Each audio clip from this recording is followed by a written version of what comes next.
పోరాటాలు చేశాను. దయచేసి నీ కార్యకర్తలందరూ కూడా పైలోకాలు పోతే పోయి, ల్యాండ్ దందాలు చేసేవాడు పోతాడు, బ్రోకర్లు పోతారు. నీతిగా ఉండే కార్యకర్తలు ఉండండి. వాళ్ళను కాపాడుకునే బాధ్యత మా అందరి మీద ఉన్నదని కూడా ఈ సందర్భంగా మీకు తెలియజేస్తున్నా. మీకు ఇక్కడ ఎమ్మెల్యేలు ఉన్నారు, ఎమ్మెల్సీలు ఉన్నారు, ఓడిపోయిన ఎమ్మెల్యేలు ఉన్నారు, జిల్లా పరిషత్ చైర్మన్లు ఉన్నారు, ఎంపీపీలు ఉన్నారు, జడ్పీటీసీలు ఉన్నారు, అందరు కూడా ఉన్నారు. మీకు ఒకటే, మొన్న ధర్మారెడ్డి గారు పక్కాల తప్పుడు కేసు పెడితే అందరూ ఉద్యమించే వారికే సిపి గారు భయపడి ఊకబెట్టి సస్పెండ్ చేసిండు ఎస్ఐ గారిని. నేను ఒకటే నేను సిపి గారికి ఫోన్ చేసి వస్తాం మీ అందరం పోలీస్ స్టేషన్కి వస్తామన్నారు, ఎంబడే భయపడ్డాడు. మొన్న మా పెద్ద మడూరులో కూడా ఉష్కే దందాలు చేసిన వాళ్ళు కాంగ్రెస్ వాళ్ళ మీద కంప్లైంట్ చేస్తే ఆ పెద్ద మడూరులో కాంగ్రెస్ కార్యకర్తలందరూ మన ఇంటి మీదకి పోయి టీఆర్ఎస్ ఇంటి మీదకి పోయి కొట్టిండ్రు. మన వాళ్ళందరూ కూడా ఉరికిచ్చి కాంగ్రెస్ వాళ్ళని కొట్టిండ్రు. కొడితే పోలీస్ స్టేషన్లో కేసు పెడితే మన వాళ్ళ మీద కేసు పెడతానంటే నేను ఫోన్ చేశాను. అర్ధ గంట లోపల వదిలిపెట్టకపోతే పోలీస్ స్టేషన్లో వచ్చి కూర్చుంటానంటే ఎంబడే కాంప్రమైజ్ చేసేలా కొట్టాడు. దయచేసి నేను మిమ్మల్ని అందరినీ రిక్వెస్ట్ చేస్తున్నా, వరంగల్ పార్లమెంటు నియోజకవర్గాల కార్యకర్తలందరికీ రిక్వెస్ట్ చేస్తున్నా, పోయినోడు పోనీయండి, మీరు గట్టిగా ఉండాలి.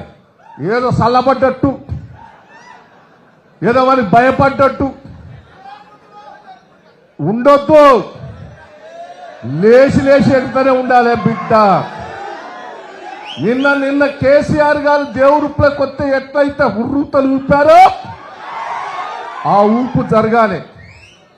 నేను ఒకటే మిమ్మల్ని అందరినీ రిక్వెస్ట్ చేస్తున్నా, ఇవాళ నాకు ఇష్టం లేదు. నేను హరిశన్నకు చెప్పిన, నాయన కేసీఆర్ గారిని బిడ్డను పెడితే మనం థర్డ్ పొజిషన్ ఉంటాం. అదే కడియం శ్రీహరి గారి బిడ్డను పెడితే థర్డ్ పొజిషన్ ఉంటాం. ఆగాగు సారీ, నేను ఒకటే ఆగాగు, ఆ థర్డ్ పొజిషన్ ఉంటాం. మీరు పెట్టొద్దని రిక్వెస్ట్ చేసిన, ప్రెస్ మీడియా వాళ్ళకి రిక్వెస్ట్ చేస్తున్నా. ఒకటే, కడియం శ్రీహరి గారి బిడ్డను పెడితే థర్డ్ పొజిషన్ ఉంటామని హరీష్ రావు గారికి చెప్పాను నేను. హరీష్ రావు గారు ఏమన్నారంటే, ఇవ్వ అటు ఇటు ఉన్నాడే పెడదామని, పోయేటట్టున్నాడు అది ఇదని అన్నాడు. నేను ఒకటే రిక్వెస్ట్ చేసిన, ఆమెను పెడితే థర్డ్ పొజిషన్ ఉంటుందని చెప్పాను. ఏదో పెట్టారు, పెట్టిన తర్వాత నిరుత్సాహపడ్డారు. నేను ఇప్పుడు హరీష్ అన్నకు చెప్తున్నా, ఆమె కాంగ్రెస్ పార్టీ టిక్కెట్ తెచ్చుకోవడమే కార్యకర్తల్లో ఊపు వచ్చిందని కూడా ఈ సందర్భంగా మీకు తెలియజేస్తున్నా. కార్యకర్తల్లో ఊపు వచ్చింది. నేను ఇలా న్యూట్రల్ పర్సన్స్ కూడా అంటాను. నిన్న వర్ధన్నపేట పోయినా, మొన్న నెల్లూట్లకు పోయినా, ఓ జిత్తు వచ్చింది. ఇదివరకేమో ప్రభుత్వం చెయ్యలేదు, కాంగ్రెస్ ప్రభుత్వం పనులు చేస్తలేదని జనంలో కొంత నిరుత్సాహం ఉండే. రుణమాఫీ చేయలేదనో, రైతు బంధు సరిగ్గా ఇయ్యలేదనో, పెన్షన్లు ఇయ్యలేదనో, మహిళలకు 2500 ఇయ్యలేదనో, ఇన్ని తీర్ల తులం బంగారం ఇయ్యలేదనో అసంతృప్తి ఉండే. ఈరోజు ఆ అసంతృప్తితో పాటు కడియం శ్రీహరి గారి బిడ్డను ఓడగొట్టాలనే జిద్దు కార్యకర్తల్లో వచ్చిందని కూడా ఈ సందర్భంగా మీకు తెలియజేస్తున్నాం. దయచేసి నేను హరీష్ అన్నకు చెప్తున్నా, ఎట్టి పరిస్థితుల్లో వరంగల్ పార్లమెంటు మీరు ఎవరికి ఇచ్చినా పర్వాలేదు. మొన్న 12 మంది అడిగిన టిక్కెట్లు, ఇవాళ ఈమె అవునుడితోటే 25 మంది టిక్కెట్లు అడుగుతాను. ఇప్పుడు ఇంకా పెరిగినాయి, లీస్ట్ వచ్చింది నా దగ్గరికి. అప్పుడు 12 మంది అడిగింది, ఇప్పుడు ఎక్కువ 25 మంది అడుగుతాను. మీకు కసి కొద్ది ఉన్నాం, ఓడగొడతాం, పైసలు ఖర్చు పెట్టుకోనని జిద్దుకొచ్చారు.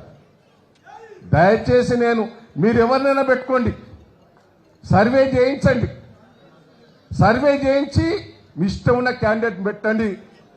కానీ గెలిపించే బాధ్యత మా వేదిక మీద ఉన్నది.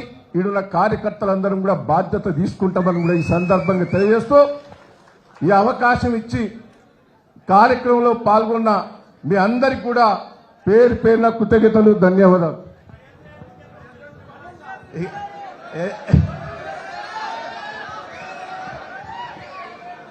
ఏం చెప్పాలి? ఏం చెప్పంటావు?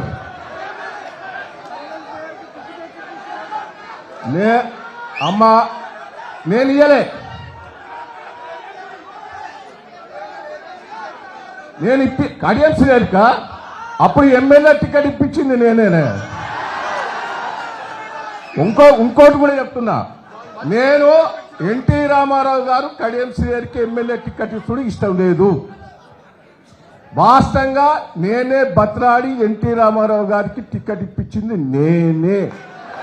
రెండోది ఇది కూడా చెప్తున్నా, ఇదే చెప్తాను, మంత్రి కూడా దయాకర్ నీకు వచ్చేటట్టు లేదు క్యాస్ట్ ఈక్వేషన్ అంటే కడియం శ్రీహరికి ఏంటని బతలాడి ఇప్పించింది కూడా నేనే. వింటానవా? ఓడగొట్టేదాంట్లో కూడా మొదటని నేనే ఉంటా.